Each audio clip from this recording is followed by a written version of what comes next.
We've all heard the phrase, God gave you 2 ears and 1 mouth for a reason. Now, the inference is we all need to talk less and listen more. This is not a new revelation. It is not even close to thought leadership. But it's interesting to note, sales organizations are still struggling with the age-old issue of getting salespeople to listen, not talk, show up and throw up. So why is it so difficult for salespeople to listen? Well, number one, focus. Study any good listener and you will find they have the ability to pay attention.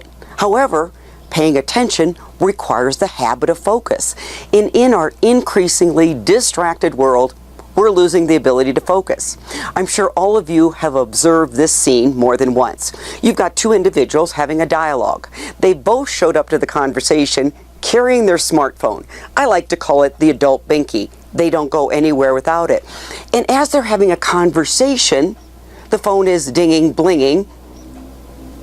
They're looking down and they're teaching themselves the habit of partial attention, partial focus, because that what you do repeatedly becomes a habit. So they take these 2 habits into their next sales meeting, that consultative sales meeting that lasts 45 minutes to an hour.